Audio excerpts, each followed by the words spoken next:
Hi, I'm Daryl Howerton, and the title of today's episode is How Do You Price Women's Sports Cards Without Comps?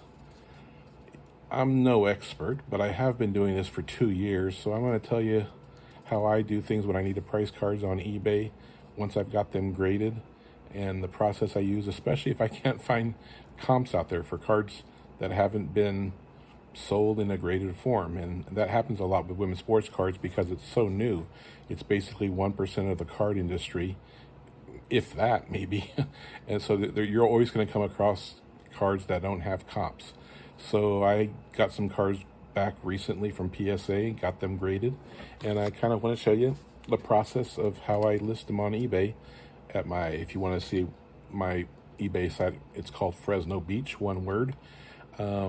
And this is how I do it, and I'm not saying it's the right way, but it's how I do it with 2 years experience. So it's the best way I know how. I've basically stolen a lot of ideas from basketball cards, baseball cards, football cards, from NBA collectors, NFL, MLB, and so on. So if you have better suggestions, please list them in the comments. This is how I do it. So I guess I'll start off with a card I've got listed that does have comps. And this is the Teresa Weatherspoon card. She's a Hall of Famer. This is a PSA 9 version. As you guys know, I like to keep the PSA 10s and sell PSA 9s, and sometimes I sell PSA 10s too. I look for the comps of these, and I'd say 4 of the last 5 that sold, I think, were around $25. So because I kind of want to sell the PSA 9s more readily than the PSA 10s, I give it a lower price. So for this one, I listed it at $20, hoping that it will sell. And that's what I do. But this one has a comp.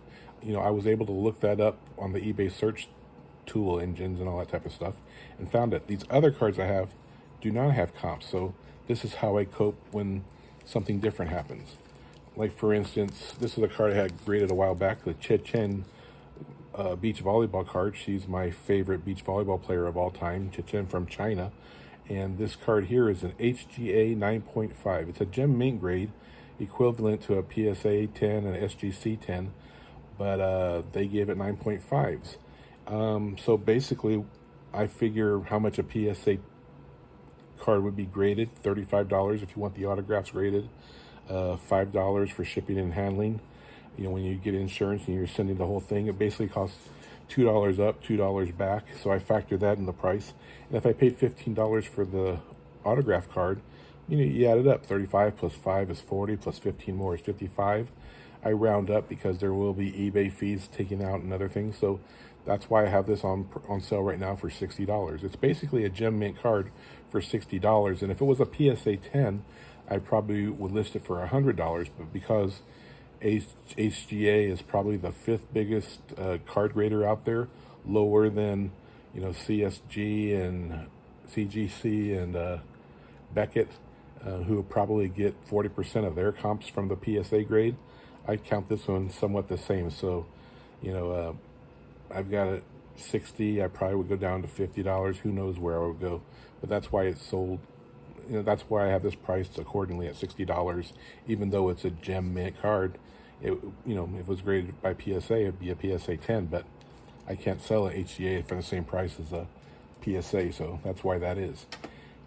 On the flip side, this is a PSA 10 that I do have for sale. Jordan Larson, the greatest USA volleyball player probably ever. She was part of the 2021 Olympic gold medal team that one of my favorite teams of all time that just won the gold medal. And she's the legendary player who's had a legendary career and didn't have a volleyball card until Topps put one out for the Athletes Unlimited season in 2021.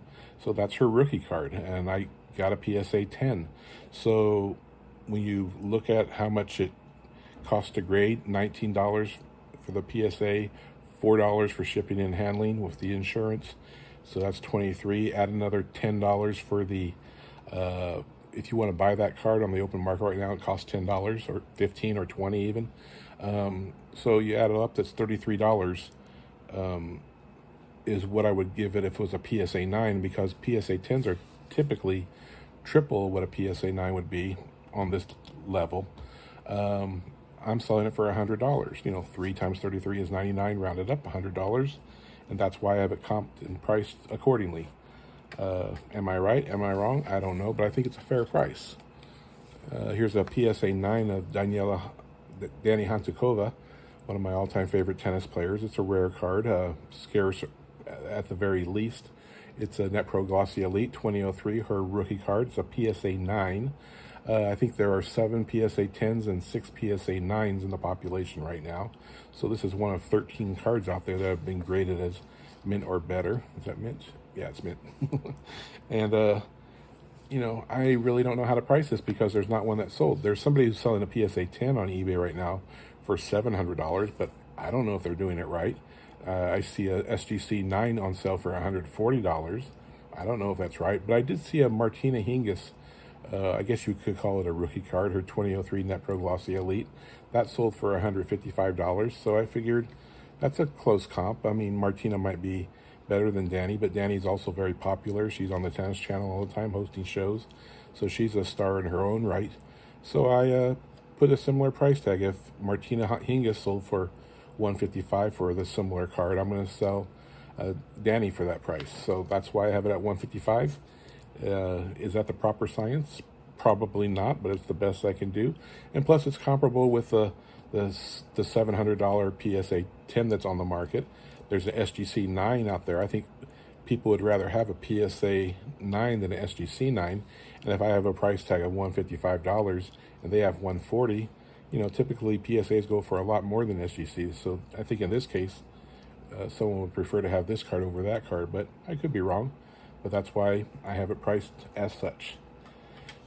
Now we're going to get into some parallels of Sanya Mirza, one of my pet projects I've been working on over here. Full disclosure, I've got the best Sanya Mirza collection out there. I've got all the parallels, and the rainbow is on sale right now at eBay. So full disclosure, being transparent, the reason I bought into her was she's the most popular person on social media. If you add up the Facebook, Instagram, Twitter followers, and you've seen me post a video on this in the past, she has more followers than Ronda Rousey, more followers than Serena Williams, more than any other female athlete in the world. And she's very, very, very popular in India.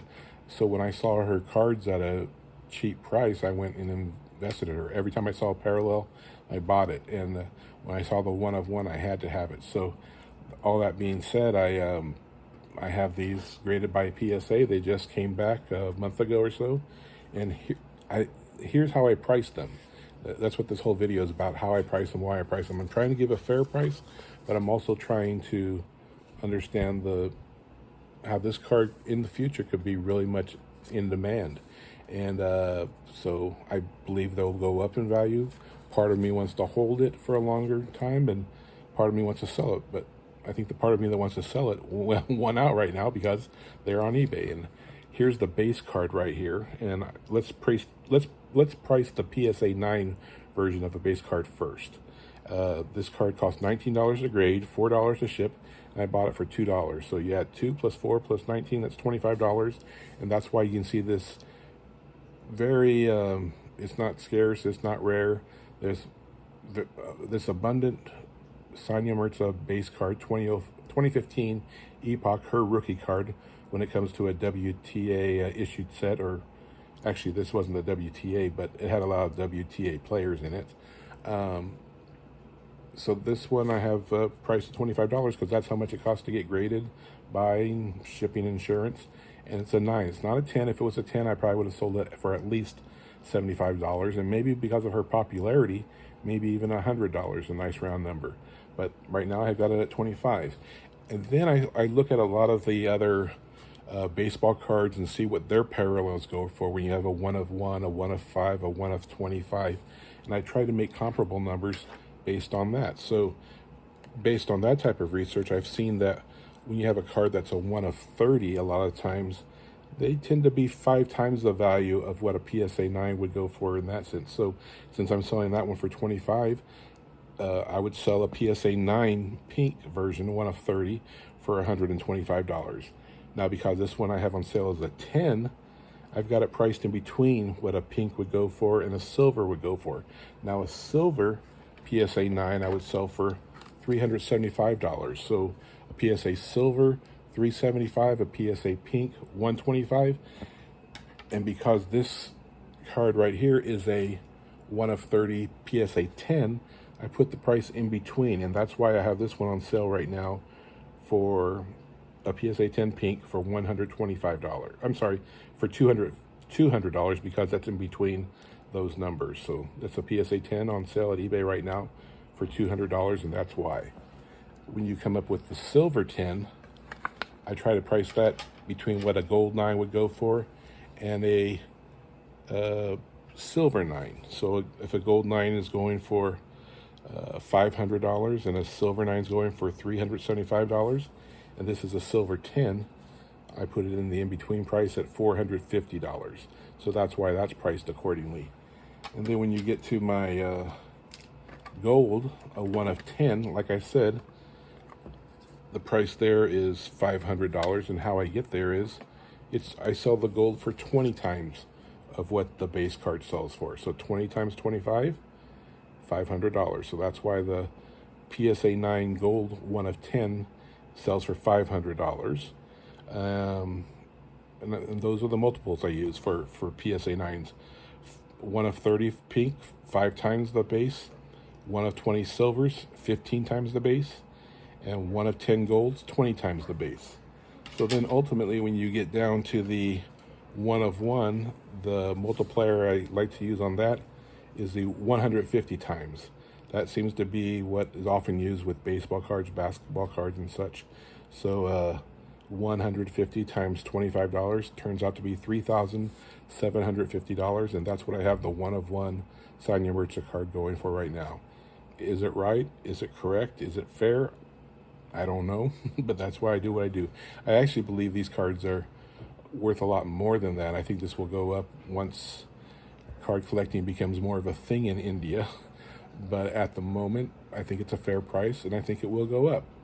A long time I had it priced a lot higher on eBay because I was trying to figure out a way to do this. Same thing with my Wilma Rudolph card. I also believe this card is going to go up in value a lot as time goes by. But right now, I'm trying to make it fair in the meantime if I'm going to have it for sale. This is a card that's rare. I think I've only heard of 4 copies out there. I know there's a lot more than that, but there's only been 4 collectors that I've identified buying this card, me being one of them. And this is the only one that's graded. But because it's a SGC 5, I have no idea what to price it at. So I basically came up with a method to the madness. I'm not sure if it's right. But if you look at the Babe Didrikson card, the 1933 Sport Kings card, the most iconic women's sports card out there, it's a vintage card, and an SGC 6 version of that sold for $3,306 in August 2022. So keep in mind, this is an SGC 5, so $3,306 seems like a fair comparison. I also wanted to compare it to men's cards like the Honus Wagner card, and I know that is an iconic card, and I'm not saying this is worth anything near that, but let's just pretend it's worth 1% of what a Honus Wagner PSA 5 would be worth. Some people estimate a PSA 5 might be worth $20 million. There was an SGC 2 that sold last year for $7.25 million. So let's just say this card is worth 1% of that. That means it could be worth anywhere from $72,000 to $200,000. Now, I'm not saying it is, but let's just say it's 1% of it. That's what 1% is. Another theory out there is compare it to the Mickey Mantle PSA 5, which sells for an average of $126,000. Now, I'm not saying it's worth that, but let's say it's worth 1% of that. Then that means it would be worth $1,260. So you see where I'm getting at? I have 3 wide varying numbers. If I do the translation math of the 1% club, the Mickey Mantle equivalent, this would be worth $1,260. If I use the Honus Wagner, it's worth like $72,000 or more. And if I use the in-between number, the Babe Didrikson SGC 6, that's $3,306. So basically, I took out the high number, I took out the low number, I went with the median, I went with the middle number, and that was the Babe Didrikson card. SGC 6 is worth 3,300. This is Wilma Rudolph. It's more rare than Babe cards, so I kept the same price tag even though it's SGC 5, and I'm selling it right now at eBay for $3,300. It's the 1960s Extra Bladette Wilma Rudolph rookie card. There are other Wilma Rudolph cards that came out in 1960s, 1960, 1962, but they're all, you've seen dozens of them sell every year. This one you rarely ever see it out there, so that's why I value this one more, and that's why I price it as I do. This is how I price women's sports cards when there are no comps to go by. Like I said, there's no specific science. I'm just trying to do the best that I can and come up with fair numbers, both for me and both for anybody who might want to be buying these cards. And only time will tell if I'm doing this right. So please leave your suggestions in the comments. I'd love to hear your theories, where I'm off, where I'm on.